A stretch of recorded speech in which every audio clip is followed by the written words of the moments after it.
bleep, bloop, blop. No.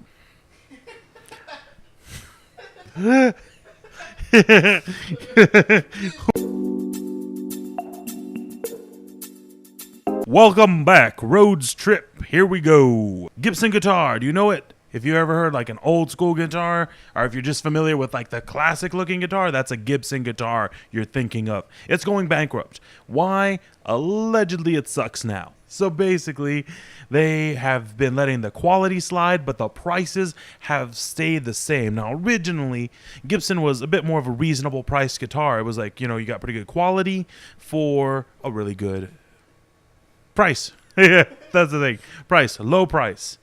And you get a starter guitar, with maybe an amp, some wire, and it sounded pretty good quality. Now, their starter kits, so I've heard, are just beyond basic. The necks bend whenever you're like, the wooden part, and the wires go up at the top. If you're not familiar with guitars, it's a little bendier, breakier, and that is not what you're looking for in an instrument. But the prices have been staying like they were whenever they were the high quality thing. Supposedly, they're going to drop off their other types of electronics, I guess the amps, the whatever else they were selling, and try to just focus on guitars. What I've been hearing people in the music industry saying is that they should just sell the name to a better company and get better quality guitars out there again. Because they basically did what a lot of companies do. They have a famous name, and then they just start chopping at the quality of the product, so that whenever people who don't keep up to date with what's going on in the industry or the hobby thing of their choice, they just buy the name that they recognize.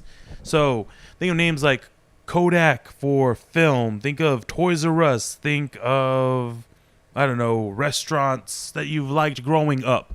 That's a perfect example. Restaurants that you liked when you were growing up. Think about the place that you went whenever you were good. Your parents took you, to that one place. In San Antonio, it might be Don Pedro's, Luby's. Back in the day, Sizzlers. Usually a buffet. Chuck E. Cheese. Chuck E. Cheese, it might be the reverse one. That one's, I think, has gone up in quality. Peter Piper Pizza. Some Peter Piper pizzas sell beer. I'm just saying, if you want to be a kid again and you can't afford Dave & Buster's. But what happens is they're a restaurant or a place, and they're well established, they're reasonable priced, they are good, and you go to them for years and years.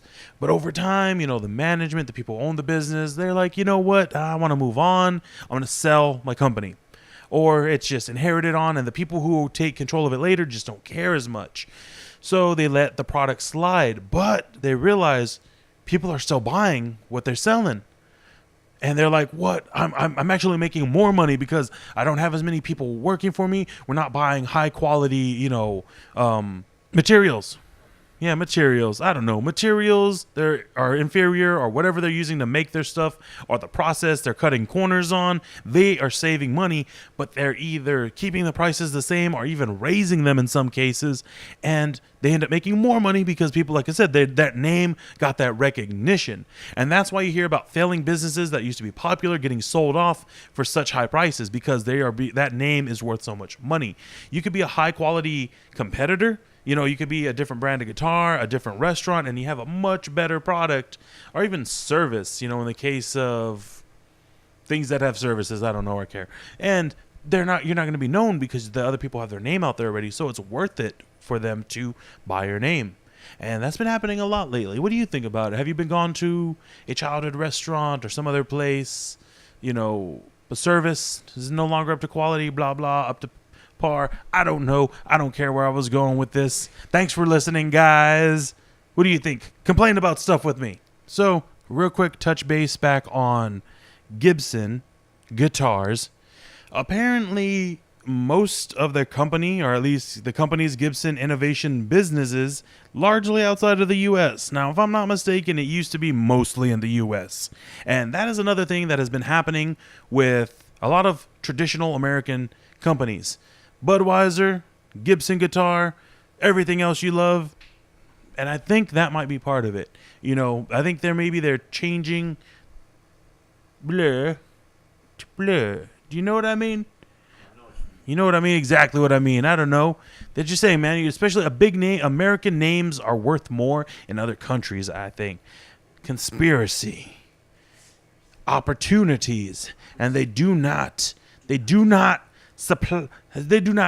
put themselves under the American quality label of American qualities, is what I'm saying. I don't know where I'm going with this, but well, I don't know. What do you think? You think other companies are coming in and they're just headhunting our good American names, looking up and be like, we're just gonna destroy your culture culturally. No, wait, your country culturally? Shut up. I know what I'm saying. What next? Is A1 sauce going to be made in freaking Canada with...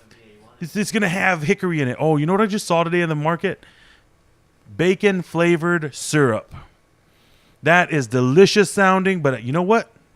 The bacon flavor craze is kind of died down. I mean, there's still people who love it, are going to love it, but it's not like how it was. Same thing with syrup. Syrup was like, shooting up through the roof, but it ain't what it was. Sorry, you guys missed it. Dang. Canada, don't take our A1.